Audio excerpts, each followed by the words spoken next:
Hi everyone, I'm glad to have you back here.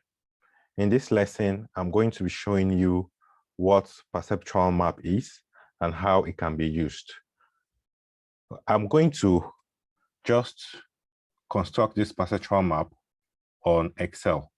But before I go on, let me just quickly show you what Perceptual Map is or group map is. So I'm just going to click on this. I've just done a Google search.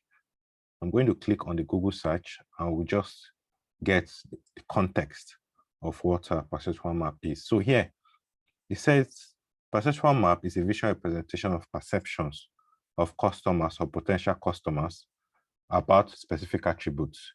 So it's either specific attributes of a brand, of a product, of an organization, or just like that. So let me just give you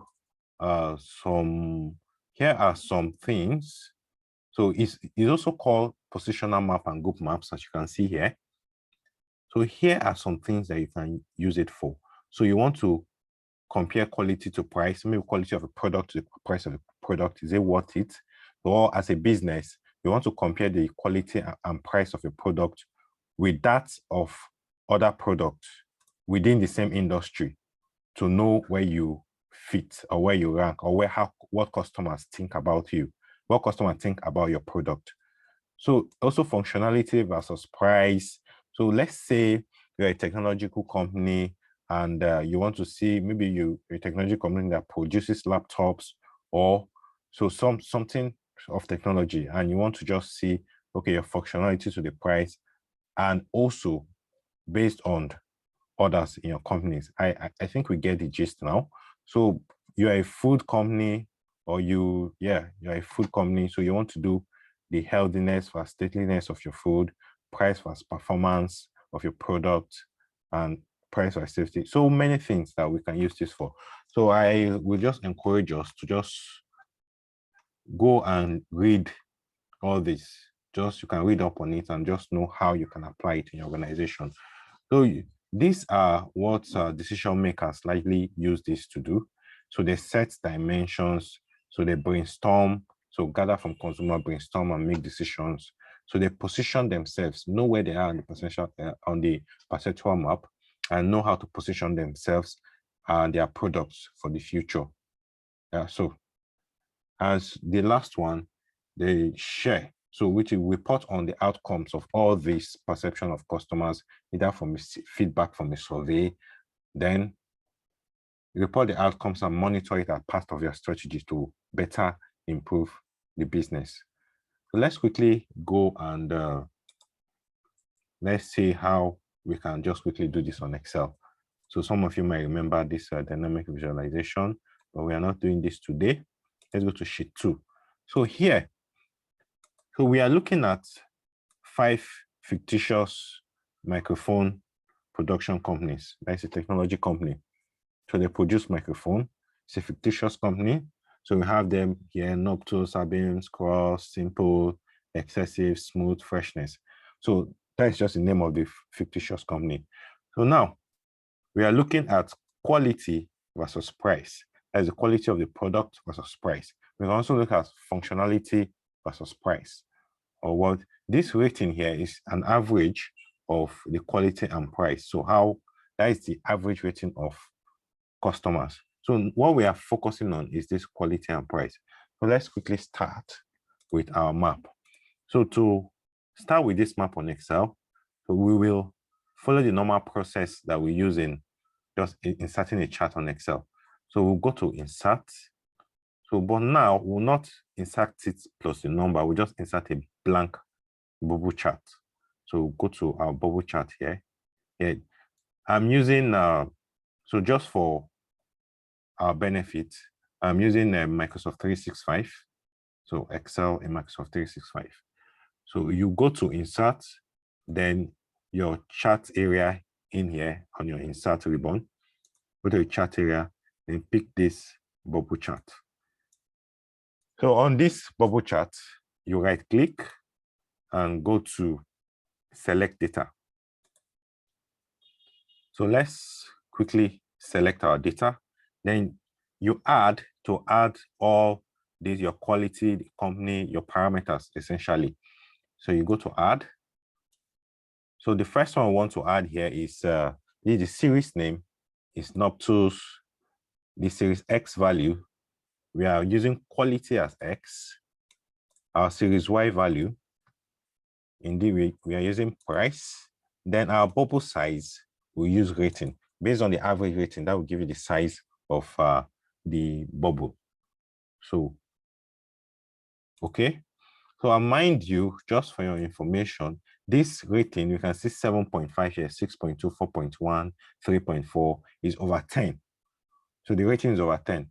So we are going to add the next company, which is beams. Then series X value will be quality. Y value, I just take this off. Y value will be price. And bubble size will be this rating. So, okay. So I add again. Come to cross. This is cross. Series X is this. Series Y. Then cross is Y is price. And bubble size is this. So cross. So I'll add again. So I'll go to simple. Series X for simple. Series Y for simple is this. And rating simple is this. So I'll add again. So now excessive. Series X for excessive. LTD is this. Series Y for excessive is this. And our bubble size is our rating. So there. Right. So add smooth. Series X, this. Series Y is price. Then as price rating. So, okay. So add again. Can go to freshness. Is this and this is this. So nice. Then you can decide to edit, remove, so you can do all that. This you can click here, it goes off.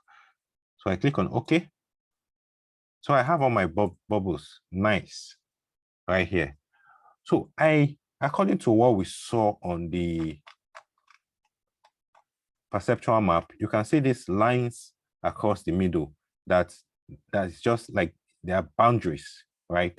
So where our rating is from 1 to 10, so our boundary here will be 5.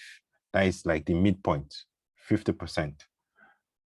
So now we'll we'll click on our axis here. Sorry, our axis here. So our y-axis, we right click. Then we'll go to format axis. Click on format axis.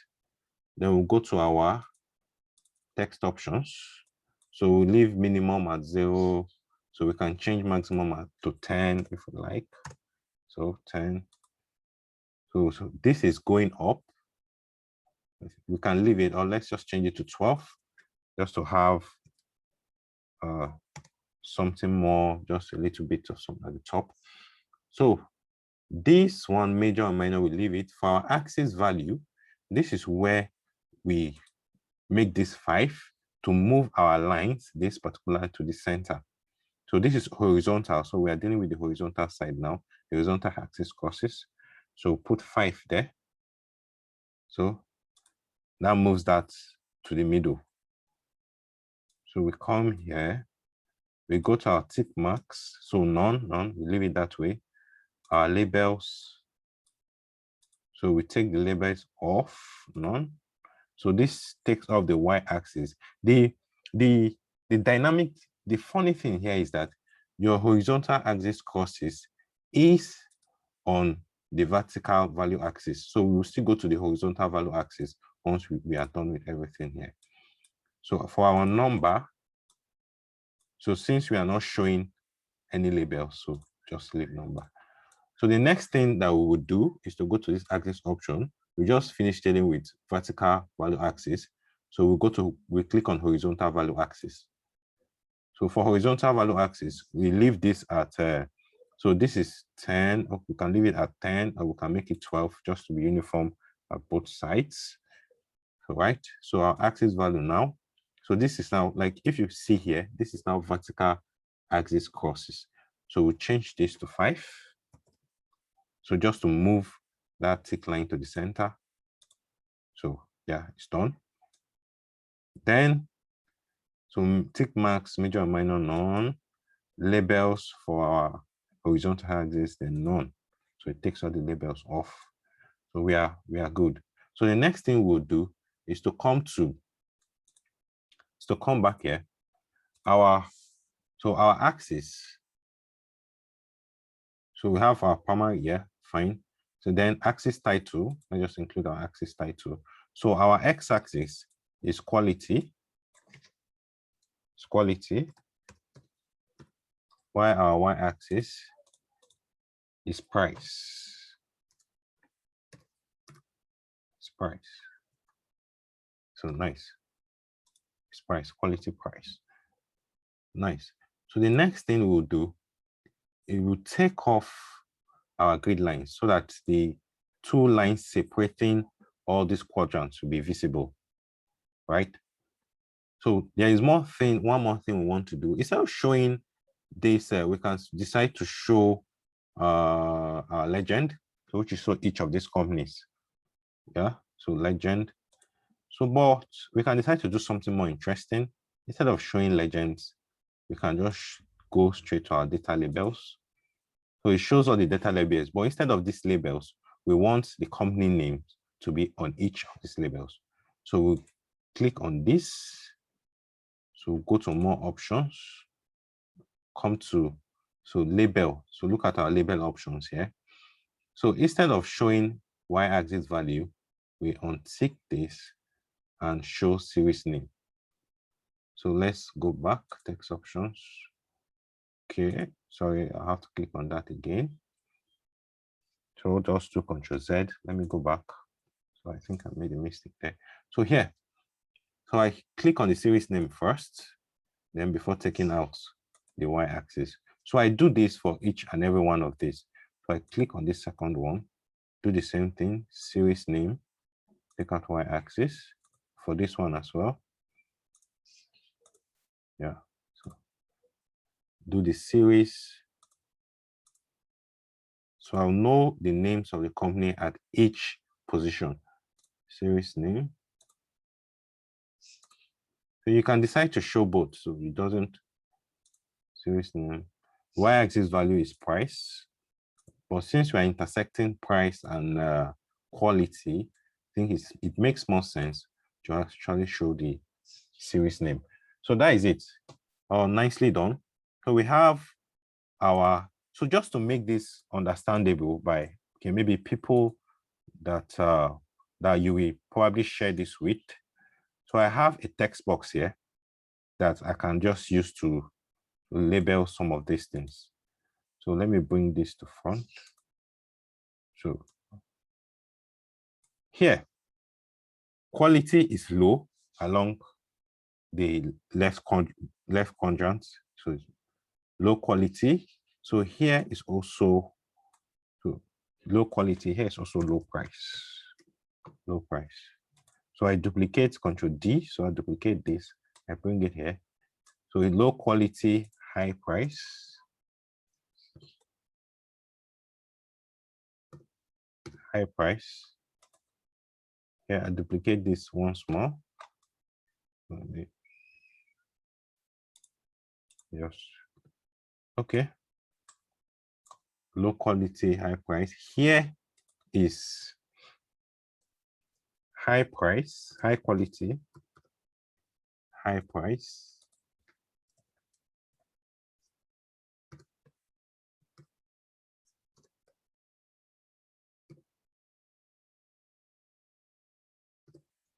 High price.